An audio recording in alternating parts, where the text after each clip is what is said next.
ভূমিকম্প নিয়ে মহা আতঙ্কে সিলেটের মানুষ। শনিবার 4 ঘন্টার ব্যবধানে 4 বার অনুভূত হওয়া ভূমিকম্পে এই আতঙ্ক ছড়িয়েছে। বিশেষজ্ঞরা বলছেন, ছোট ছোট ভূমিকম্প বড় ভূমিকম্পের বার্তা বহন করে। আগামী 3-4 দিনের সিলেটের জন্য খুবই গুরুত্বপূর্ণ। এই সময়ের মধ্যে আশঙ্কা রয়েছে বড় ভূমিকম্পের। ডাউকি ফল্টে রিক্টার স্কেলে 7 মাত্রার উপরে ভূমিকম্প হলে সিলেট অঞ্চলে ব্যাপক ক্ষয়ক্ষতির আশঙ্কা করছেন বিশেষজ্ঞরা। এই অবস্থায় সিলেট সিটি কর্পোরেশন জরুরি বৈঠক করে সতর্কতামূলক আগাম ব্যবস্থা নিয়েছে। মুজাম্মেল হকের ক্যামেরায় বিস্তারিত জানাচ্ছেন চৌধুরী নাদিরা। শনিবার সকাল 10:36 কেঁপে ওঠে সিলেট নগরী।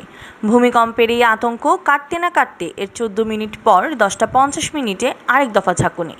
বহুতল ভবন থেকে আতঙ্কগ্রস্ত মানুষ নেমে আসেন নিচে। কেউ কেউ আতঙ্কিত হয়ে শুরু করেন ছুটোছুটি। মাটি শান্ত হলে নিজ নিজ বাসাবাড়িতে ফেরেন সবাই। কিন্তু ভূমিকম্প যেন পিছু ছাড়ছিল না সিলেটের মানুষের।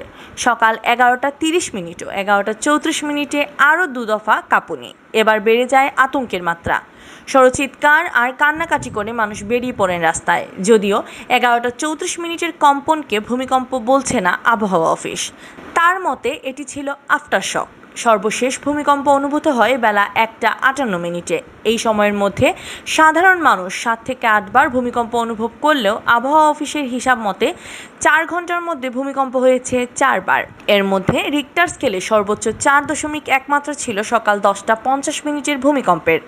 বাকিগুলো ছিল 4-এর নিচে। ভূমিকম্পের উৎপত্তিস্থল ছিল সিলেট। একই স্থানে না হলেও উৎপত্তিস্থল ছিল কাছাকাছি। যে ভূমিকম্পগুলো হচ্ছে সেই ভূমিকম্পগুলোর ডেপথটা কোনো গভীরতা সম্ভবত অনেক কম, যার কারণে আমাদের কিন্তু শুধু সিলেট স্টেশনেই সেই ভূমিকম্পর ইনফরমেশনটা পাচ্ছি, মানে আমরা ডাটাটা পাচ্ছি।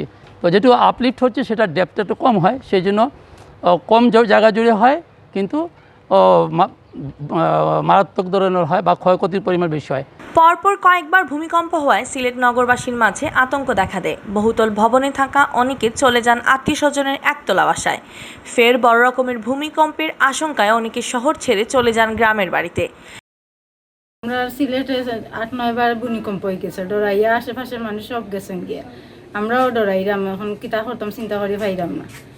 আমি দেখলাম যে ওনারা বাড়িঘর ছেড়ে চলে যাচ্ছে, একদম ধীরের উদ্দেশ্যে রওনা হয়েছে। আর এই বর্তমানে দেখেন একটা বাসা আমার আত্মীয়, উনি তো ওনারা চলে গেছে, দেখে আসে দেখি ওনাদের বাসা তালা মারা। তো আমি ফোন দিয়ে জিজ্ঞাসা করলাম আপনারা কোথায়, বলে আমরা বিছনাতে চলে গেছি। কারণ কি, ভূমিকম্পে। 4 ঘন্টার ব্যবধানে 4-5 বার ভূমিকম্প হওয়াকে খারাপ লক্ষণ হিসেবে দেখছেন বিশেষজ্ঞরা। তারা বলছেন, ছোট ছোট ভূমিকম্প বড় ভূমিকম্পের পূর্বাভাস। তাই সিলেটের জন্য আগামী 3-4 দিন খুবই গুরুত্বপূর্ণ। এই সময়ের মধ্যে সিলেটে বড় ভূমিকম্প হওয়ার আশঙ্কা রয়েছে।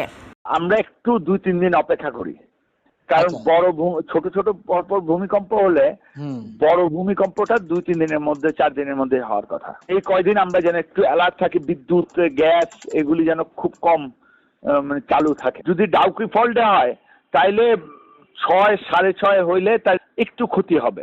এদিকে বড় দুর্যোগের আশঙ্কায় শনিবার বিকেলে সিটি কর্পোরেশনের জরুরি প্রস্তুতিমূলক সভা করেছে। সভায় উপস্থিত ছিলেন সেবাদানকারী বিভিন্ন প্রতিষ্ঠানের প্রতিনিধি। সভায় সংশ্লিষ্ট সবাইকে সতর্ক থাকার নির্দেশ দেওয়া হয়েছে। আমাদের এখান থেকে আমাদের যা যা প্রস্তুতিমূলক আমরা ব্যবস্থা নিচ্ছি। আমরা এখন কিভাবে মানুষকে আতঙ্কিত না হয়ে, মানুষ কিভাবে এই ধরনের ঘটনা ঘটলে কিভাবে আমরা এটাকে মানে রোধ করব, সেই ব্যাপারে আমরা আমাদের প্রশিক্ষণ অনুযায়ী কাজ চলবে আর কি। যারা প্রশিক্ষণ দিয়েছে তাদেরকে আমরা ফিল্ডে কীভাবে লাগাবো, আমাদের ফায়ার, বিদ্যুৎ, গ্যাস, পানি এবং অন্যান্য আনুষঙ্গিক অ্যাম্বুলেন্স, এগুলা আমাদের প্রিপারেশন থাকবে। 1548 সালে প্রচণ্ড ভূমিকম্পে সিলেটের এলাকার ভূ আকৃতির ব্যাপক পরিবর্তন ঘটে। পরবর্তীতে 1642, 1663, 1812 ও 1869 সালে হওয়া ভূমিকম্পে সিলেটের ভূমানচিত্র অনেকটা পাল্টে যায়। 1897 সালের 12 জুন বিকেলে সিলেটে যে ভয়াবহ ভূমিকম্প হয় সেটি গ্রেট ইন্ডিয়ান আর্থকোয়াক নামে পরিচিত। ভয়াবহ সেই ভূমিকম্পে 3,75,550 বর্গ কিলোমিটার এলাকায় ব্যাপক ক্ষতি হয়। এতে সিলেট জুড়ে বিশালাকার হাওর বিল জলাশয়ের সৃষ্টি করে।